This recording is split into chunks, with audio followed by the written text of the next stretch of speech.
आज शिव महापुराण जी की कथा के क्रम में आज शिव महापुराण के शतरुद्र संहिता का आज 11वां अध्याय।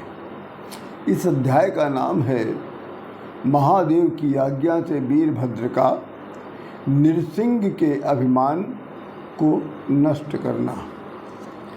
देवताओं के द्वारा प्रार्थना करने पर शिव जी ने नृसिंह के तेज को उपसंग्रहित करने का विचार किया। तब शिव जी ने वीरभद्र भगवान का स्मरण किया।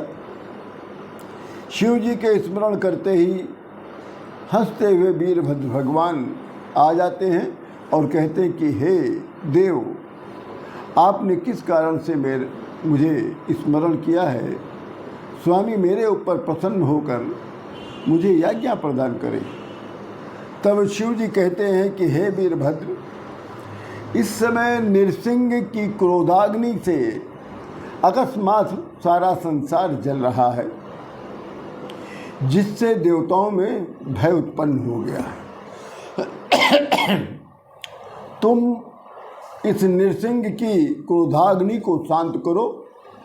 पहले तुम शांतिपूर्वक कहना कि आप अपनी क्रोधाग्नि को शांत करें। आप क्यों नहीं शांत हो रहे। इतना कहने के बाद यदि वो शांत न हो, तब तुम मेरे परम भाव भैरव का रूप उन्हें दिखाना।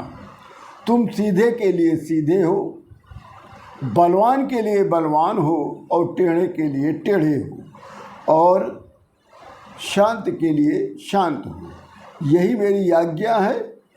शिव जी की आज्ञा पाकर वीरभद्र भगवान सौम्य रूप धारण करके नृसिंह भगवान के पास गए और वहाँ जाकर कहते हैं कि हे नृसिंह भगवान, आप कल्याण के निमित्त ही अवतीर्ण हुए हैं।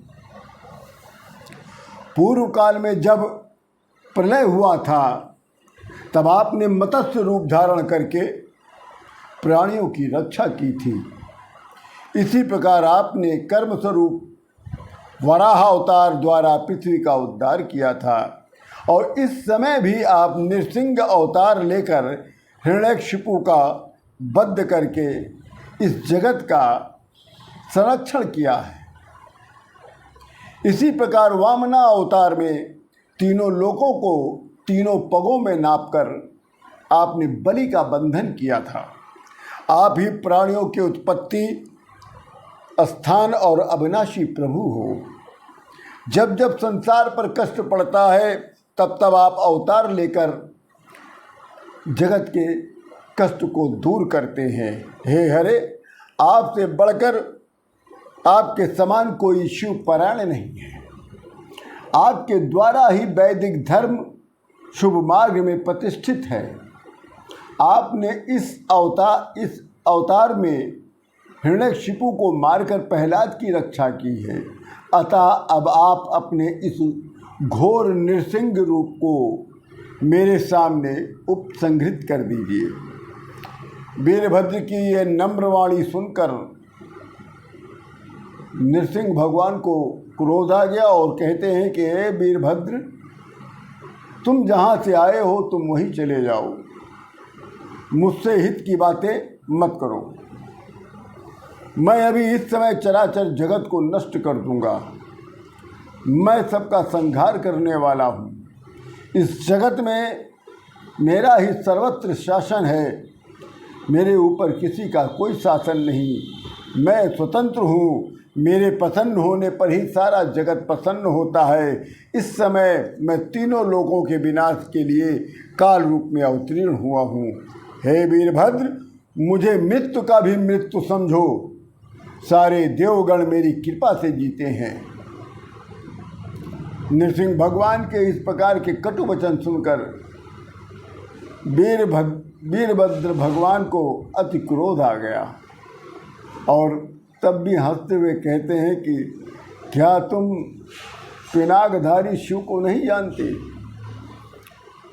जो तुम्हारे अंदर इतना असत्य वाद विवाद भरा पड़ा है, जो तुम्हारे ही विनाश का कारण बनेगा।